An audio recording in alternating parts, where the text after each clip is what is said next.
Hoy vamos a continuar con el estudio de Lucas en capítulo 5, así que vaya conmigo, Lucas capítulo 5. Yo voy a darle a la lectura del verso 12 al verso 26.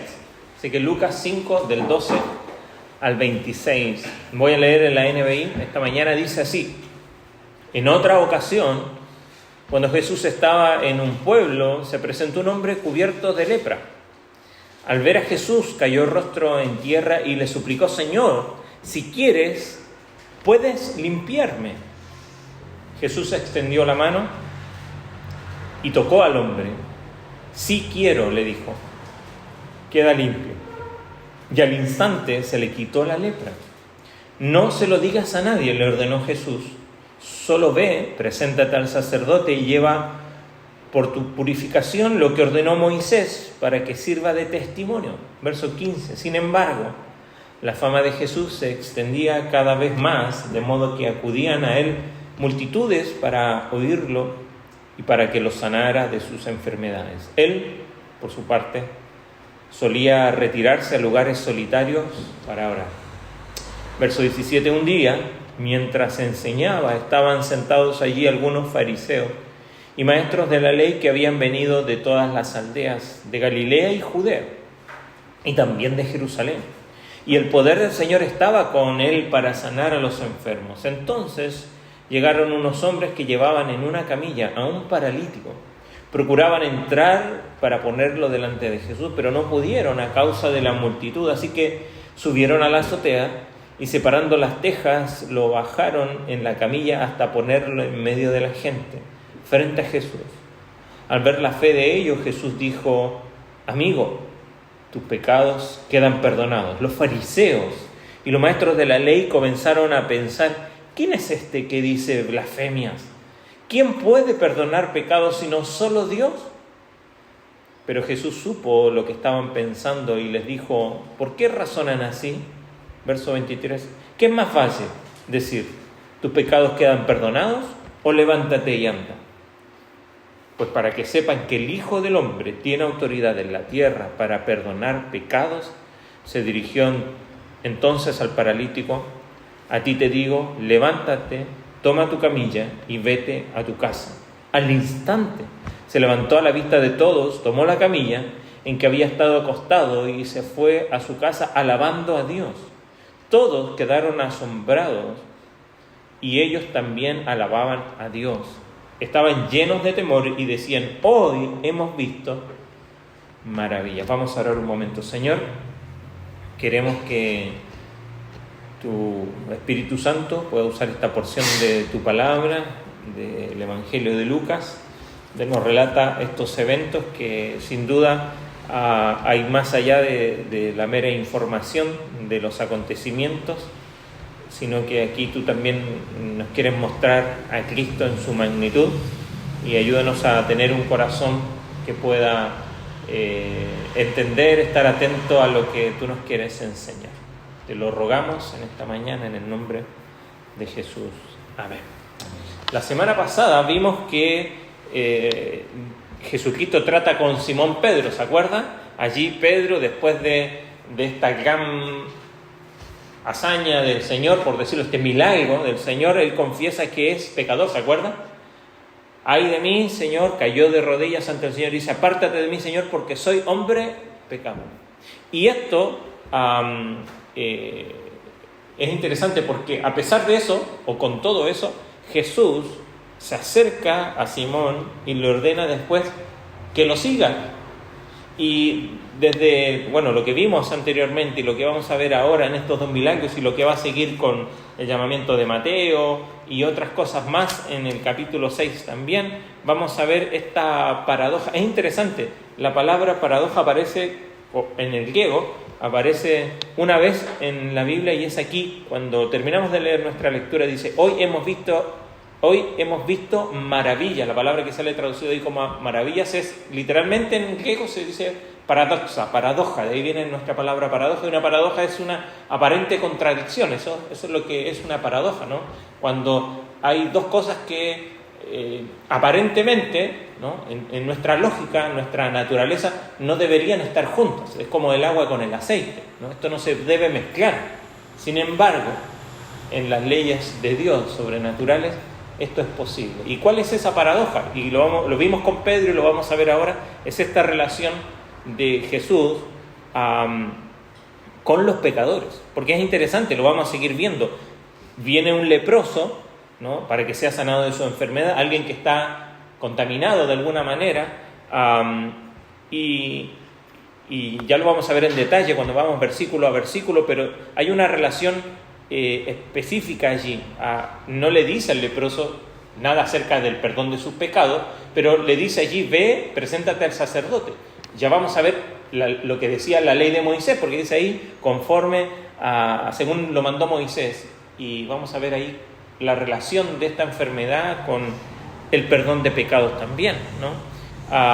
Y esta enfermedad la vamos a ver en el Antiguo Testamento también, cómo está directamente relacionada en los casos de lepra con la necesidad del perdón. Y el perdón de los pecados es netamente explícito en el hombre que van a curar después, ¿cierto? El que bajan del techo y nosotros venimos por sanidad. Yo imagino la cara de los amigos, ¿no? Trajimos a este muchacho amigo para que tú lo sanes y tú le perdonas los pecados. Está bien, ¿no? No vamos a rechazar eso, pero venimos por otras cosas. Sin embargo, Cristo les dice: tus pecados te son perdonados. Entonces, estas ideas, y lo que vamos a ver después, Jesús llama a Leví, a quien viene a ser un recaudador de impuestos, sirve como complemento para lo que va a venir después de esta relación de Jesús, porque se suponía que todos los recaudadores de impuestos eran pecadores, ¿no? Eran considerados pecadores, y Jesús no solo lo llama a seguir, como lo hizo con Simón, sino que cena con él y con un montón de otros recaudadores, pecadores. Entonces, él está relacionándose, ¿no?, con los pecadores. Y esa es la paradoja, de alguna manera, que está mostrando Lucas aquí, ¿no? El perdón de los pecados y la aceptación de los pecadores va a ser lo que va a generar de aquí, desde la sanación del paralítico, después el llamamiento de Mateo, cuando después del capítulo 6 los discípulos recogen espigas, después está en la sinagoga y hay un hombre con la mano seca. En cada uno de estos conflictos con los fariseos, ante la cual el Señor se va a ver enfrentado no solamente en esta ocasión, sino que más adelante también. Entonces, ¿qué es lo que queremos ver hoy día aquí en este relato, estos dos relatos de estas dos sanidades que parecieran ser para nosotros el milagro en que viene un hombre leproso y se va sano, y viene un hombre paralítico y se va caminando, y eso es lo maravilloso, pero hay mucho más detrás de todo esto, y lo principal es ver que Jesús tiene el poder de sanar, y hoy sigue teniendo el poder de sanar, pero sobre el poder de la sanidad es ver que Jesús tiene la autoridad para perdonar pecados y cómo estas dos cosas se relacionan. No queremos decir que una enfermedad es a raíz del pecado, ¿no? ¿Cuántos de nosotros no hemos enfermado y no tiene relación con el pecado en sí? Pero cómo el hecho de, en este momento, estas dos sanidades, Cristo va a mostrar su autoridad para perdonar sus pecados y cómo al hacerlo o al sanar está mostrando esta autoridad de Cristo de que hay una necesidad mayor del ser humano que el simple hecho de ser, y no podemos decir simple, ¿no? Porque no es poco que un hombre, y lo vamos a ver ahora, el leproso se vaya completamente sano. Sin duda eso es una transformación en su vida, pero Cristo al mostrar estos milagros, esta sanidad, recuerde que lo que está tratando de mostrar Lucas es que Cristo tiene la autoridad mesiánica. Cristo es aquel de quien hablaron los profetas en el Antiguo Testamento, de quien preparó el camino Juan el Bautista, y es el que tiene la autoridad para transformar la vida de aquellos que van a ser parte de su reino. Entonces, esta curación del leproso y la del paralítico puede parecer que se encuentran fortuitamente ahí, ¿no? Aparece este hombre, después los amigos traen a este muchacho, a este hombre desde el techo, pero sin duda lo que quieren subrayar es la autoridad de Jesús para perdonar pecados. En la cosmovisión bíblica del Antiguo Testamento, la enfermedad y el sufrimiento estaban en la idea judía de que eran castigo por el pecado. ¿Se acuerda? Los discípulos mismos preguntaron: ¿quién pecó, este o sus padres? Hay una estrecha relación en la cosmovisión bíblica del Antiguo Testamento de este asunto. Y la lepra solo podía ser curada por Dios. Nosotros hoy día conocemos la lepra como esta enfermedad que se ha designado allí específicamente, pero vamos a ver que era una serie se le designaba lepra a una serie de enfermedades, y aún incluso a condiciones, no necesariamente de una persona. Entonces, la curación así también del paralítico nos deja claro que el pronunciamiento de Jesús de que los pecados del hombre han sido perdonados, seguido del milagro de la curación, es la relación de cómo Cristo quiere sanar toda dolencia del ser humano. Mire, vaya conmigo y lo vamos a citar más adelante. Salmo 103, verso 3. Salmo 103, verso 3.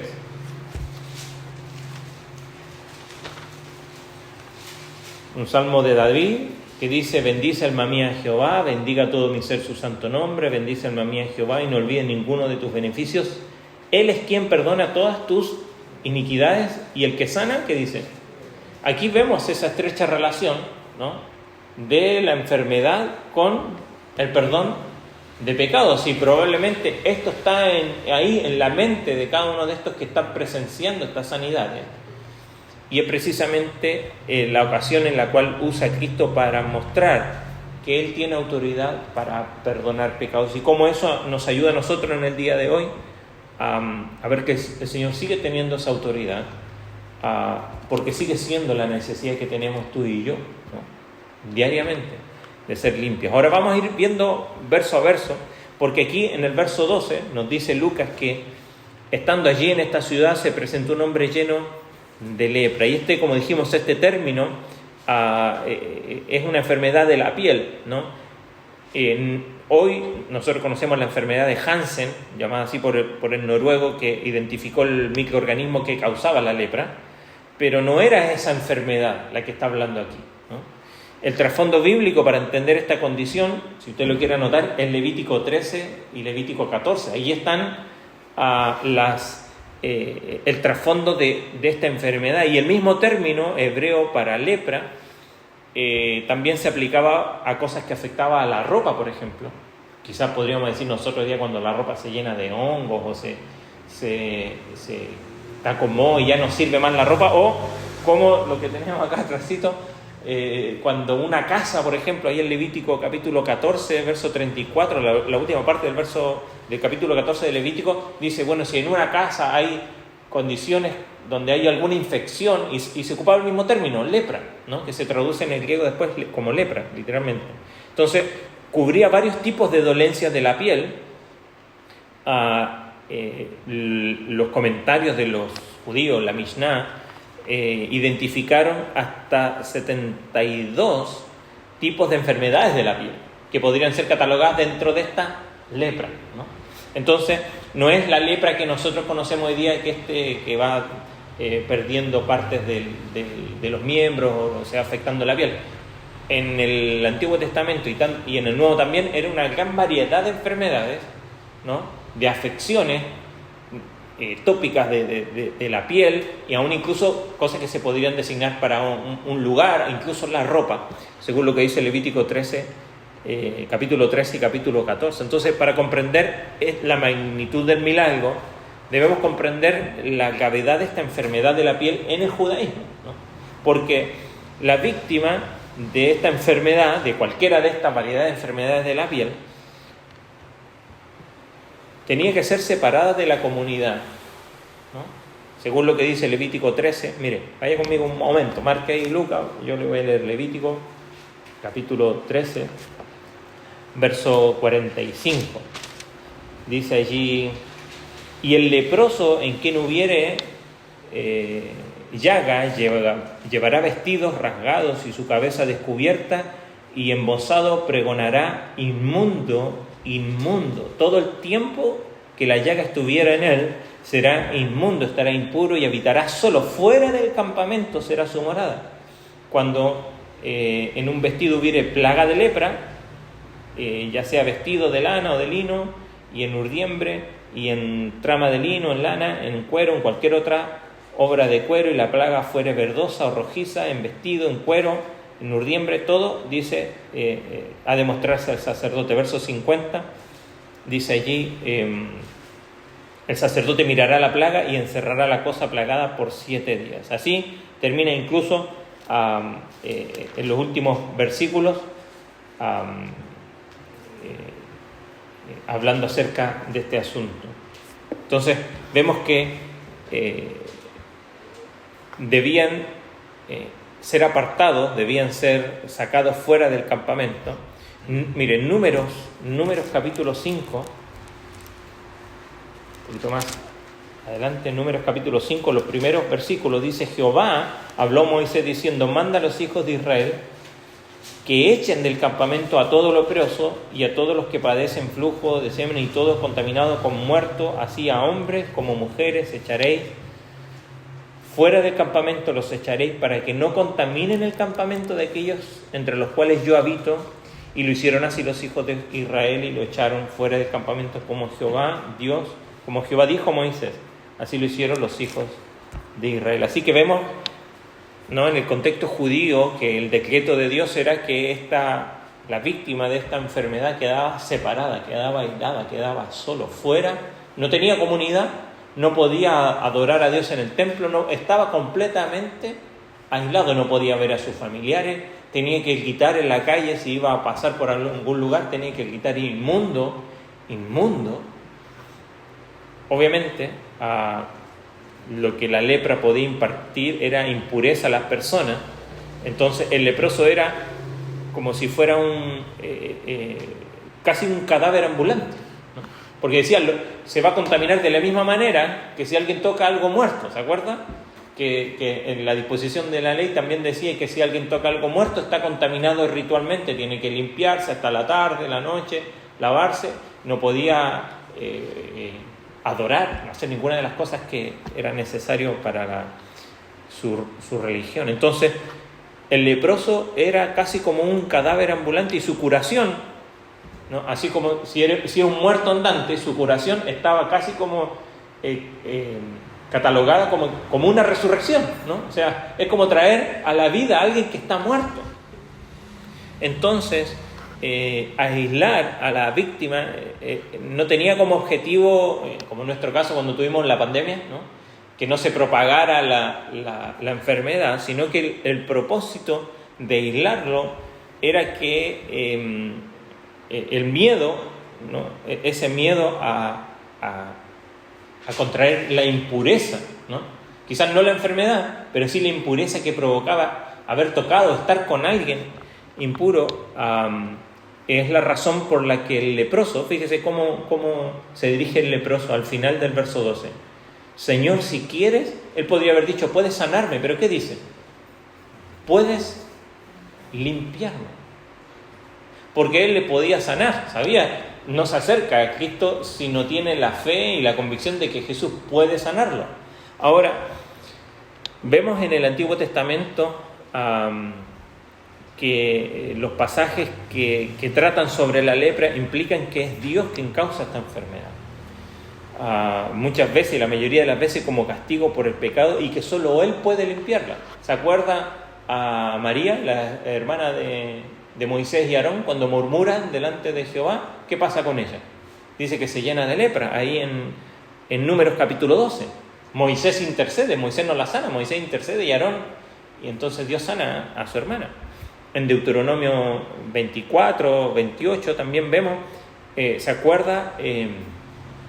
Cuando viene Naamán, que estaba con lepra, ¿no?, el comandante sirio, ¿no?, y le envía a Eliseo. Eliseo no lo sana, sino que Eliseo le da la orden de parte de Dios y implora por él, y el hombre se sana y le quiere pagar, y el siervo de Eliseo, Gehazi, Giesi o recibe, va y le miente, le dice, no, sabes que mi señor mandó que recibiera, y por mentir, ¿qué le pasa a Giesi? Él recibe la lepra, ¿no? Y muere así con la lepra. En 2 de Crónicas 26, el rey Usías, ¿no? Que dice que fue de los reyes que hizo lo bueno en los reinos de Judá, se metió, pero fue tan grande y se quedó tan grande, se fueron los humos a la cabeza, que entró en el templo y empezó a quemar incienso, cuando él no tenía que hacerlo. Eso lo hacían los sacerdotes. Y él entra allí y resulta que por quemar incienso en el templo es castigado ¿con qué? Con lepra también. Entonces, hay un tratado de los comentarios de la Mishnah, de los judíos, que dice que la ley del leproso tenía esta palabra que significaba como golpes, ¿no? Lo que suponía que la enfermedad era como un golpe de Dios, ya que esto es lo que Dios hace cuando está disgustado con su pueblo, ¿no?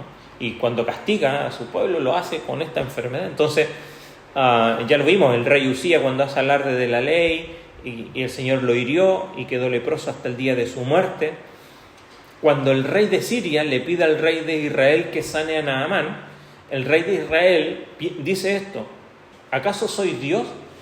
¿Puedo matar y resucitar? ¿Por qué este hombre me envía a alguien para que lo cure de su lepra? Porque, ¿cuál es la idea? Solo Dios puede sanar la lepra, nadie más. Yo no puedo sanar la lepra, solo Dios lo puede hacer, ¿no? Una alusión probablemente a Deuteronomio 32, 39, si lo quiere anotar yo se lo leo. Deuteronomio 32, 39 dice: ved ahora que yo soy el Señor y fuera de mí no hay Dios. Yo hago morir y hago vivir, yo hiero y yo sano, no hay quien pueda librar de mi mano. Solo Dios, ¿no? En el ideario judío era que solo Dios podía sanar esta enfermedad. Entonces, ahí es donde cuando Eliseo no lo pudo curar, pero como profeta de Dios intercede para que Dios dé la cura a Naamán. Y la confesión de Naamán, ahí en 2 de Reyes 5, dice: ahora sé que no hay Dios en todo el mundo excepto en Israel, ¿no? Entonces toda esta información nos dice que ningún Dios podía curar la lepra excepto el Dios de Israel. Y cuando vemos todo esto sucediendo aquí, ¿no? Surgen por lo menos dos ideas, ¿no? Dado que se creía que esta enfermedad de la piel no tenía remedio médico y solo podía ser curada por Dios, entonces Jesús es retratado aquí como algo más que un profeta cercano a Dios. Cristo no intercede ante Dios por este hombre para que sea sano, como lo podría haber hecho Moisés por su hermana o Eliseo por Naamán, sino que él, a diferencia de esto, Jesús nos da instrucciones sobre cómo llegar a ser limpio, como lo hizo con Naamán, de lavarse ahí en el Jordán, sino que su palabra, y otro detalle, dice el verso 13, extendiendo la mano, ¿qué hace? Lo toca. Nadie se atrevería a tocar a un hombre leproso, porque iba a quedar impuro él, ¿no? Pero ¿qué está la diferencia de Cristo y su santidad? En las leyes naturales y en las leyes religiosas, si yo toco algo contaminado, y yo me voy a contaminar. La salud no se imparte. Si alguien está resfriado y alguien viene con alguien que está resfriado, ¿no? Aunque yo tenga salud, yo no le voy a contagiar la salud. Lo más seguro es que esa persona me contagie a mí el resfrío, ¿verdad? Pero Cristo es distinto y su santidad obra de manera distinta. Él toca lo inmundo y lo limpia, ¿no? Y su palabra y su toque es lo que puede limpiar a este hombre. En segundo lugar, en cuanto a esto, es que dado que la enfermedad está asociada con el pecado, lo vimos recién, ¿no? María, Giesi, Usías y un montón de otros relatos que hay en las Escrituras de esta relación, de esta enfermedad en particular con el pecado y la vergüenza. El hecho de que Jesús sana a esta persona elimina de plano la vergüenza y de alguna manera está implícito el perdón de pecados. Si bien en el primer milagro no le dice tus pecados te son perdonados, pero al sanarlo, cuando le dice queda limpio, está sin duda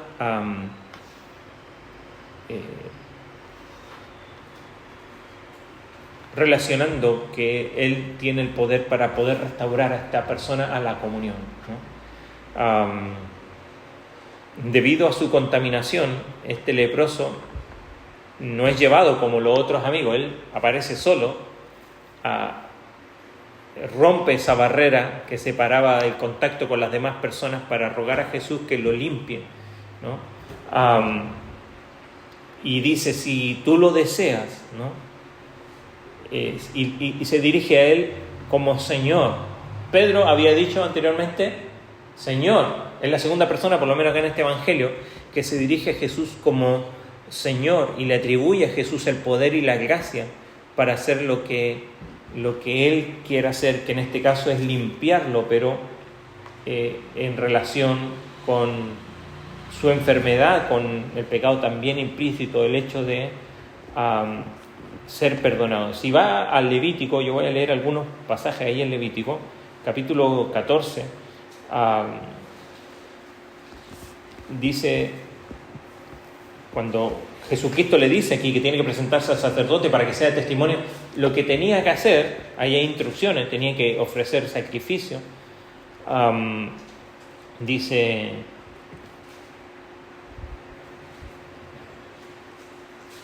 mandará, verso 1, habló Jehová a Moisés diciendo, esta será la ley para el leproso cuando se limpiare. Será traído al sacerdote y éste saldrá fuera del campamento, el sacerdote, ¿no?, lo examinará, y si ve que está sana la plaga de la lepra del leproso, el sacerdote mandará luego que se tomen para él, que se purifica 2 avecillas vivas, limpias, y madera de cedro, grana e hisopo, y mandará al sacerdote matar una avecilla en un vaso de barro sobre las aguas corrientes. Después tomará la avecilla viva, el cedro, la grana, el hisopo, y la mojará con la avecilla viva en la sangre de la avecilla muerta sobre las aguas corrientes, y rociará 7 veces sobre el que se purifica la lepra, y declarará limpio, y soltará la avecilla viva en el campo. Esto a semejanza, como no puede resucitar la avecilla que ha matado, ¿no?, esta que suelta es la imagen de que esta avecilla ha resucitado, ¿no?, en la imagen de lo que está sucediendo de alguna manera con el leproso, porque dijimos, es como un muerto andante, y su sanidad era la manifestación de que ha vuelto a la vida y vuelve a la comunión. Entonces dice, en el 8º día, verso 10, tomará 2 corderos sin defecto y una cordera de 1 año sin tacha y 3 décimas de efa de flor de harina para ofrenda amasada con aceite y un loc de aceite. Y el sacerdote que le purifica presentará delante de Jehová al que se ha de limpiar con aquellas cosas a la puerta del tabernáculo de reunión. Y tomará el sacerdote un cordero y lo ofrecerá por la culpa con el loc de aceite y lo mecerá como ofrenda mecida delante de Jehová. ¿Por qué por la culpa? ¿Qué culpa tenía este hombre de la enfermedad? Pero es interesante que el mandato es ofrecer un cordero como se ofrecía cuando alguien había pecado y hacía un sacrificio por el pecado cometido. Degollará el cordero, verso 13, en el lugar donde se degüella el sacrificio por el pecado y el holocausto, y en el lugar del santuario, porque como la víctima por el pecado, así también la víctima por la culpa es del sacerdote. Esto es cosa muy sagrada. Y así sigue hablando, después da instrucciones a los que eran más pobres, de cómo debían hacerlo, pero hay una relación estrecha de esta enfermedad. Sin duda, no es culpa de esta persona, aunque lo vemos en el Antiguo Testamento, que la mayoría de los casos de esta enfermedad han sido por pecar, por transgredir la ley, por enfrentar a Dios, como María, por murmurar. Pero más allá de la razón y el origen, es lo que trae esta sanidad, ¿no? Y esta sanidad lo que trae es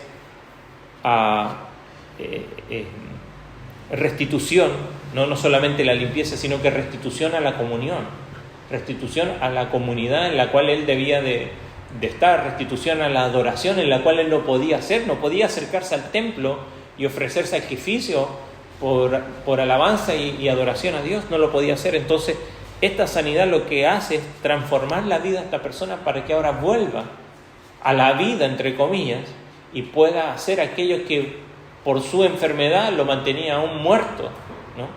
Y fuera. De alguna manera ilustra lo que hace Cristo al morir en la cruz por nuestros pecados, ¿no? Y no solamente darnos ese perdón en cuanto a la imputación de nuestros pecados, que ahora somos justificados, sino que, como hemos estado aprendiendo durante varios meses, y lo mencionábamos creo el miércoles, nosotros tenemos Romanos 8:28, a los que aman a Dios todas las cosas ayudan a bien, ¿no? Esto a los que conforme a su propósito son llamados, pero a los que antes conoció, a estos también los predestinó para que fuesen hechos. Y eso está hablando de la hora, ¿no? Nosotros a veces hacemos mucha alusión al pasado o alusión al futuro y pensamos que lo que hace Cristo tiene que ver con que Él perdona mis pecados pasados y Él un día estaré en su gloria, y sin duda eso es verdad. Pero entre que pasa uno y el otro, estamos viviendo hoy en una etapa donde el Señor se ha comprometido con hacer algo en tu vida y en mi vida. ¿Y cuál es eso? Formarnos conforme a la imagen de su Hijo. Y eso significa que tu vida y mi vida va a estar en constante cambio, en constante transformación. Y eso es lo que está pasando con este hombre. Porque este hombre no es simplemente que está ahora, ya no tengo esta enfermedad, sino que ahora comienza a restaurar sus relaciones. Ahora va a poder ir a ver a su hijo, si tenía un hijo, a su madre, a sus hermanos, a sus amigos. Y eso es lo que está interesado Dios también en tu vida y en mi vida. Ahora, el texto ahí en Lucas, si volvemos a Lucas capítulo 5, sigue mostrándonos, ¿no? Verso 13, entonces, extendiendo la mano, le toca y le dice, quiero, sé limpio, ¿no? Jesús no invoca el nombre de Dios para limpiar al hombre, simplemente con su propia mano lo toca con poder divino. Hay mucho, empecé a leer, hay mucho...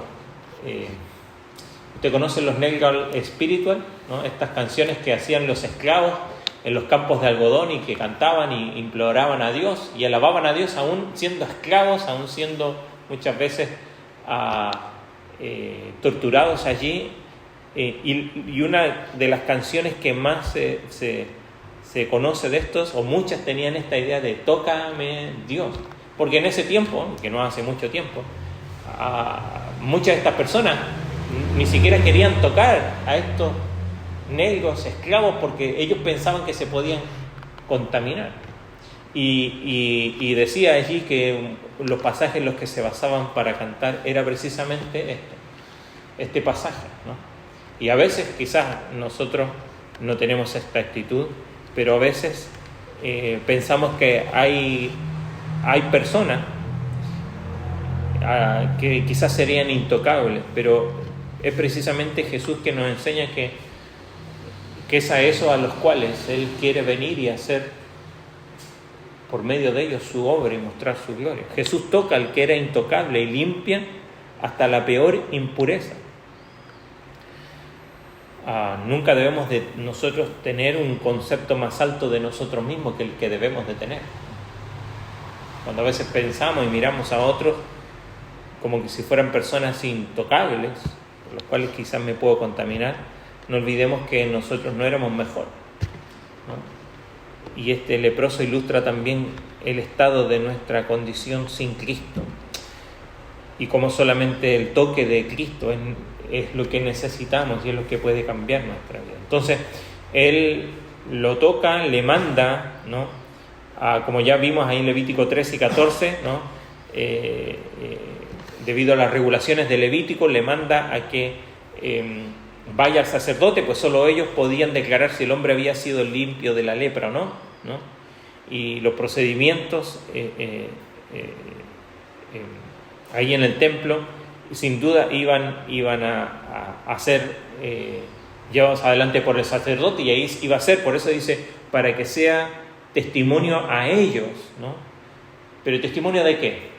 ¿De que simplemente este hombre está limpio? ¿Qué dijimos hace un rato? ¿Quién podía curar la lepra? Solo Dios. Entonces sabemos la pugna que hay, ¿no? Entre precisamente los fariseos que no quieren reconocer. Se dan cuenta que hace maravillas, se dan cuenta que está predicando algo que es llamativo y que está atrayendo a la gente y cambiando a las personas, pero reconocer que Él es Dios, como lo vamos a ver al final del segundo milagro. Entonces, Él está preocupado de la reintegración de este hombre a la sociedad, tanto como su curación física. Por eso le dice, ve, preséntate a ellos, hasta que el sacerdote no lo no lo certifica de que el hombre está sano, no puede ser restituido, ¿no?, al campamento, a la sociedad. Entonces lo manda porque también Cristo está preocupado no solamente de que él sea sano, sino que de que él vuelva a la comunión en su sociedad. Entonces vemos que Lucas no registra si este hombre le hizo caso, porque le manda a guardar silencio y dice no le digas a nadie, ¿no? Pero Lucas no nos dice nada. Lo que sí nos dice es que en el verso 15 su fama se extendía más y más y venía más gente para oírle y para que sanara sus enfermedades más, pero Cristo dice que se apartaba a lugares desiertos y oraba. Y sin duda aquí nos da la razón por la cual Jesús se retiraba, ¿no? Dice ahí, la idea es allí que se retiraba y estaba orando, ¿no? Que implicando que era una práctica habitual de Jesús de hacerlo, ¿no? Es como la idea de que a menudo él se retiraba y comenzaba a orar porque era necesario, ¿no? Recordemos, sucedió, dice en el verso 17, después al final del verso 17 dice que el poder del Señor estaba con él para sanar. Lo vimos antes, el Espíritu Santo era quien estaba con él para hacer todos estos milagros. Él, a pesar de que él está manifestando y mostrando que él es Dios por medio de la curación de este leproso, tenía la necesidad humana. Recordemos, Cristo era completamente humano, nunca usó de su prerrogativa de ser Dios para minimizar su humanidad. Y como humano nos enseña a ti y a mí la necesidad de depender y de apartarnos para llenarnos de Dios para la tarea que tenemos diariamente. Cristo aquí está en su tarea de cumplir su ministerio, de llevar adelante la tarea de manifestarse como el Mesías. Nosotros también tenemos nuestro ministerio que Dios nos ha dejado de la predicación del Evangelio, de las distintas maneras que el Señor nos manda a hacerlo, cuidando de nuestros hijos, ¿no?, enseñando el Evangelio a ellos, en nuestra familia, en nuestro trabajo, manifestando la transformación que Dios está haciendo en nuestra vida. Necesitamos depender de Dios en oración y muchas veces esta idea de apartarse, Él se está apartando de la mucha gente, no porque no quiere estar con la gente, sino porque Él necesita concentrarse, ¿no?, en su Padre para poder orar. Hoy nosotros, y lo hemos hablado aquí, tenemos muchas distracciones que a veces nos impiden acercarnos a Dios. Si Cristo lo hacía, mucho más nosotros. Ahora, del verso 17 en adelante, este relato que es muy conocido para nosotros, lo interesante aquí, lo diferente al anterior, es que ahora los fariseos entran aquí, ¿no?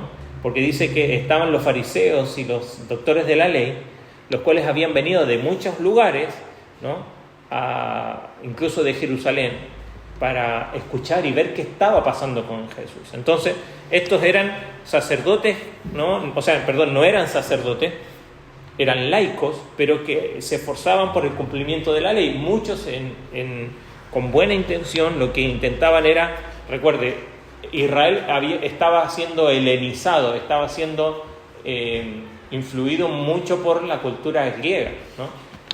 Ahí surgen los saduceos, que es una suerte de hombres religiosos, pero que no creían en lo sobrenatural. Por ejemplo, no creían en la resurrección. Ellos creían en Dios casi como un ser supremo, pero no creían que Dios tuviese poder, ¿no? Por eso ellos le preguntan, los saduceos, bueno, el que se casó con su hermana, según la ley del levirato, en la gloria, ¿con quién va a estar, ¿no? Aunque ellos no creían en esas cosas, ¿no? Pero vemos aquí que los fariseos vienen y están aquí escuchando y quieren saber qué va a pasar. Y sucede que vienen estos hombres y que traen a su amigo. Lo interesante aquí de este detalle siempre lo vemos, que no encontrando cómo acercarlo por la multitud, se suben al techo. No sé qué casa era, no sabemos si era una sinagoga o qué, pero bueno, el dueño de ese lugar no quedó muy contento probablemente, ¿no? Independiente qué tipo de techo era, lo que nos deja enseñanza es la fe de los amigos. Obviamente este hombre no se podía trasladar por sí mismo, pero son los amigos los que los traen, ¿no? Y cuán importante es y cómo afecta nuestra fe en la vida de otras personas cuando aplicamos nuestra fe en el Señor. Entonces, lo dice ahí el verso 20, ¿no? Porque lo bajan por el techo. Cristo, al ver la fe de ellos, no de este hombre, la fe de ellos, le dijo a este hombre: tus pecados te son perdonados. Y allí es donde se enfurecen, dice ahí, ahora suma a los escribas, comenzaron a razonar, y Cristo, sabiendo todas estas cosas, diciendo: esto es una blasfemia, porque ¿quién puede, si no solo Dios, tener la atribución de perdonar pecados? Entonces, sabiendo los pensamientos en sus corazones, Cristo le hace una pregunta para dejarlos atrapados, ¿no? Verso 23, ¿qué es más fácil? ¿Decir tus pecados te son perdonados o decir levántate y anda? Y sin duda esto los deja atrapados, porque cualquiera, entre comillas, puede decir tus pecados te son perdonados. ¿Cómo sabemos que eso se cumple, ¿no? ¿De qué evidencia hay de que esta persona que está diciendo estas palabras tiene el poder para hacerlo? Como dice, la letra aguanta mucho, ¿no? Las palabras aguantan mucho a veces. Y Cristo le dice: ¿qué es más fácil? ¿Decir esto o decir levántate y anda? Obviamente, lo segundo iba a ser la evidencia de lo primero. Ellos estaban entre la espada y la pared, no podían decir ni uno ni el otro, porque si decían es más fácil decir esto, ok, Cristo hacía milagros. Si decían es más fácil decir levántate y anda, entonces estaban reconociendo, ¿no? O iban a terminar reconociendo que Jesús es Dios por el milagro que iba a venir a después. Entonces, por eso le dice, ellos no responden, pero sabiendo lo que hay en sus corazones, el verso 24 le dice: pues para que sepáis que el Hijo del Hombre tiene potestad en la tierra. No le dice de sanar un paralítico, hacer sanidad, sino que de perdonar pecados. Le dijo: levántate, toma tu lecho y vete a tu casa. Entonces vemos aquí que estos rabinos están, como decíamos hace un rato, con su mente quizás en el Salmo 103, verso 3, que leímos hace un rato, que Él perdona todos nuestros pecados y sana nuestras enfermedades. Con eso en mente, por lo tanto, consideran inaceptable el anuncio de Jesús sobre el perdón, porque el perdón se lo holgaba. ¿De qué manera lo holgaba el perdón los israelitas? ¿Qué tenían que hacer? Ir, ofrecer un sacrificio. Era algo cultural, era algo mediante el cual ellos iban y ofrecían ante el sacerdote. Solo pueden ser perdonados por Dios en la base de un ritual expiatorio. Y aquí Jesús actúa con el poder y la autoridad de Dios para sanar, y con el poder y la autoridad de Dios para anunciar el perdón de pecados. Y este perdón no está relacionado con ningún ritual, ¿no? Elude el culto en el templo, y esto ayuda a aclarar que el regreso del leproso, ¿no? y a los sacerdotes era simplemente el requisito para su reintegración a la sociedad. No era una necesidad teológica, ¿no? Sino que simplemente el hecho de que debía ser así para que fuera restaurado. Pero Cristo aquí está desechando la manera en cómo había sido hasta ahora la forma de obtener el perdón. Entonces estos consideran que el anuncio de Jesús lo hace igual a Dios, ¿no? El anuncio de Jesús no es muy diferente al de Natán. ¿Se acuerda? Natán le dice a David: el Señor ha quitado tu pecado. ¿Se acuerda cuando David se arrepiente? ¿No? El Señor ha quitado tu pecado, no vas a morir. ¿Cómo sabemos? ¿Cómo se puede corroborar eso? Sin embargo, los cargos contra Jesús, ¿no? De que Él está rompiendo la ley, porque ellos dicen, blasfemia dice, ¿no? Y al decir eso, aunque probablemente lo hablaron entre ellos, el castigo por eso era sacarlo fuera de la ciudad y apedrearlo, porque está diciendo que va a pasar algo, pero no ha sucedido, es un falso profeta. Entonces responde Jesucristo con esta otra pregunta. Su pregunta responde con otra pregunta, y quizás crean que solo Dios perdona pecados, pero también creen que Dios debe obrar a través de los canales adecuados que ellos estaban encargados de supervisar, ¿no? Entonces, en vez de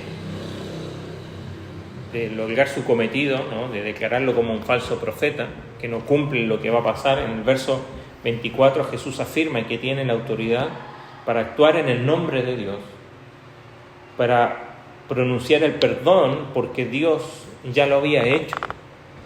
También de transmitirles que Dios había perdonado sus pecados, y inmediatamente, dice, este hombre se levantó, ¿no? Ahora puede pasar entre medio de la multitud, alaba a Dios, reconociendo que Dios está obrando a través de Jesús y glorifica a Dios, ¿no? Que es la respuesta siempre al milagro de Dios. Y termina el relato, ¿no? Diciendo que, como comenzamos al principio, la gente se asombró, glorificaban a Dios, estaban algunos llenos de temor, pero decían, esto es una paradoja, ¿cómo puede ser posible, ¿no? Qué cosa extraña esto de la sanidad y del pecado. Y esto quizás es el punto de aplicación para nosotros hoy antes de terminar, porque estos dos milagros manifiestan que Dios quiere no solo nuestra plenitud física, sino que sobre todo nuestra plenitud espiritual, y que el poder de Dios, obrando a través de Jesús, es el único que puede lograrlo. También nos muestra que, aunque los seres humanos pueden ser asediados por diferentes enfermedades físicas que muchas veces nos impiden, como a este hombre caminar, como a este otro hombre estar en sociedad, nuestro principal problema como seres humanos que nos aquejan no es ninguna de estas cosas, sino que es el pecado. Y Cristo aquí nos enseña de cómo va el corazón del asunto. Porque no simplemente el Señor quiere que podamos tener una plenitud física en nuestra vida, sino que sobre todas las cosas nos muestra la necesidad del hombre de que nuestros pecados sean perdonados. Muchas de nosotros nos esforzamos por tener una sanidad física que es necesario y es bueno, pero muy pocos de nosotros prestamos atención a la condición pecaminosa del hombre, y que la única solución para eso es el perdón de pecados que solo es ofrecido por Dios a través de Jesús. Y eso de alguna manera quizás es lo que nos quiere enseñar este texto. Nos vemos el milagro, qué hermoso, alabamos a Dios porque ahora hay personas sanadas, y vemos y seguimos viendo milagros de Dios en nuestra vida, lo ha visto en su vida, ¿no? Amén. Pero vamos más profundo. Aquí nos está mostrando la importancia de prestar atención a la condición del hombre, que la salud física ayuda, pero no es la que contribuye a una vida abundante. La salud espiritual, ¿no? Es la que puede soportarlo todo, aún una enfermedad física que no ha de sanar, ¿no? Porque es posible que alguien sea perdonado pero no sanado, o que uno sea sanado y no necesariamente perdonado. Y la narrativa aquí de Lucas nos muestra que es el perdón de pecados lo más importante en la vida de una persona. Sin duda uno ve al leproso y dice, sí, míralo cómo está. Si hay algo importante, lo primordial, lo urgente es que sea sanado. Mira este paralítico, sí, sin duda. Lo urgente es que este hombre sea sanado, pero lo principal y lo primordial es la necesidad del perdón de pecados en nuestra vida. Porque todo pecado, de alguna manera, comienza con las mentiras que nos decimos a nosotros mismos. El pecado tiene la capacidad de engañar para las que personas no podamos reconocer nuestra acción como tal. Comienza desde el Edén, con Adán y Eva, ¿no? Reemplazando y queriendo tomar ellos su autoridad. Y vemos las consecuencias del pecado, ¿no? Que siguen al pecador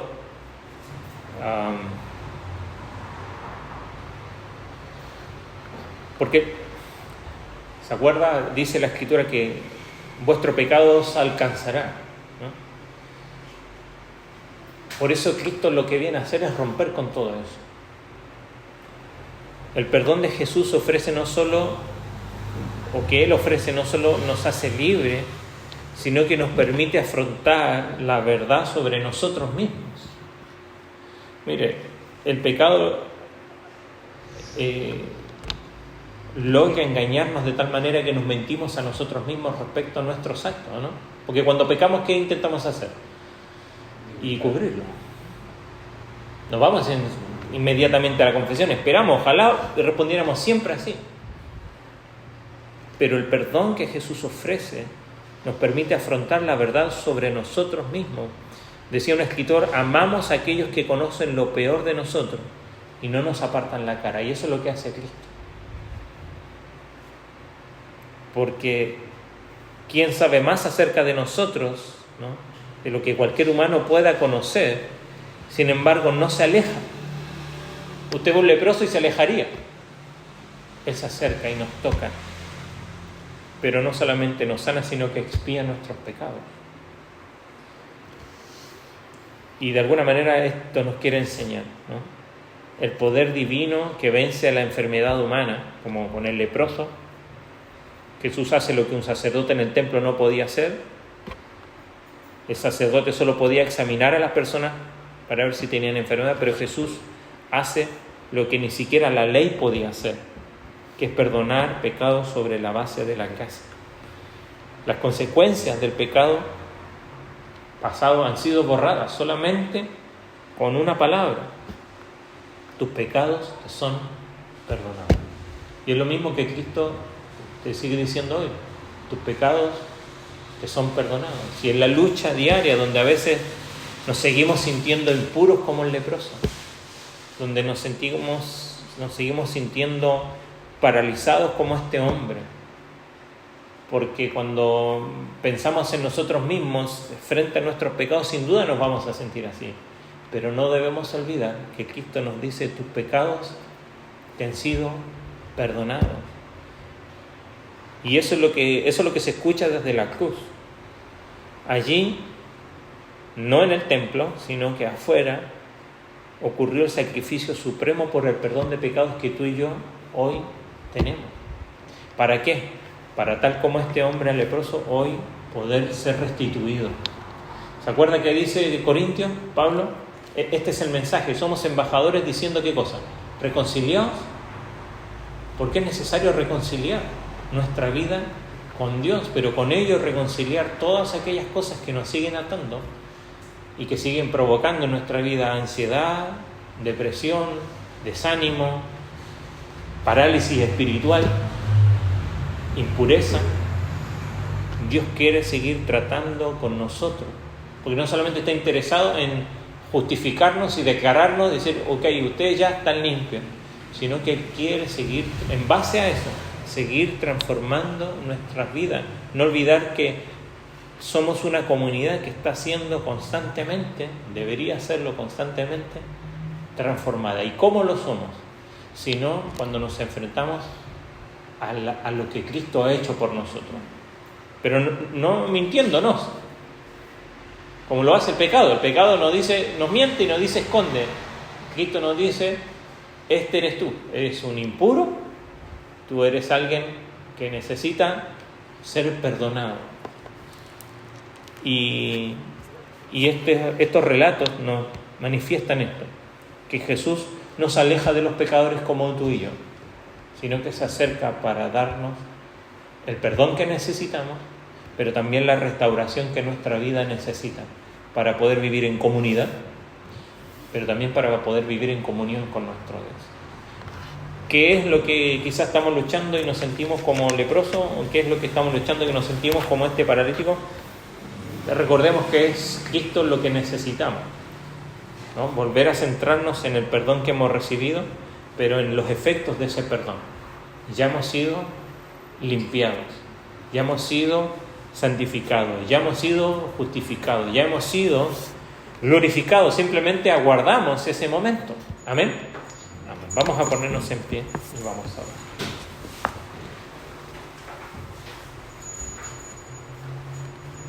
Padre Celestial, tú eres bueno. Por medio de Cristo nos enseñas y nos muestras tu interés en tratar con nosotros. Muchos de nosotros hemos sido sanados, otros no, de enfermedades, de dolencias físicas o aún a veces emocionales. Pero ayúdanos a comprender que lo más importante es que tú quieres tratar con el verdadero problema de nuestro corazón, que es el perdón de nuestros pecados. Gracias porque un día alguien nos habló de Cristo, pudimos comprender esto, pero quizás hemos vivido nuestra vida en círculos insatisfechos, sin poder disfrutar de las consecuencias de este perdón. Y quizás nuestras vidas parecieran que seguimos caminando como cadáveres en este mundo o acostados en una camilla cuando ya se nos ha impartido este perdón. Por eso estos milagros nos muestran los resultados y la transformación que hay cuando Cristo viene a la vida de las personas. Ayúdanos a comprender lo que tenemos en Cristo, quiénes somos en Cristo, para poder no solo disfrutar de la vida, sino que cada día cumplir con aquella tarea con la cual tú te comprometiste, de formarnos conforme a imagen de tu Hijo. Cambia nuestro carácter, Señor. Ayúdanos cada día a lidiar con nosotros mismos, con nuestros pecados, no en la carne, no esforzándonos en la obediencia como una meta, sino como el resultado de lo que tú ya has hecho en nuestra vida. Gracias, Señor, porque tú nos sigues tocando a pesar de que somos leprosos, nos sigues perdonando nuestros pecados a pesar, Señor, de nuestras impurezas. Gracias porque no te alejas, gracias porque siempre estás cerca, gracias porque tu bondad se manifiesta en nuestra vida de muchas maneras y no siempre somos conscientes y a veces ni agradecidos, pero te alabamos, Señor, y te rogamos que tú nos ayudes, Señor, a comprender la magnitud práctica del perdón de pecados que hay en Jesús y que solo Él puede dar. Guárdanos al volver al hogar en este día, que vamos a seguir meditando en tu palabra. Te lo rogamos en nombre de tu Hijo Jesús. Amén. Amén.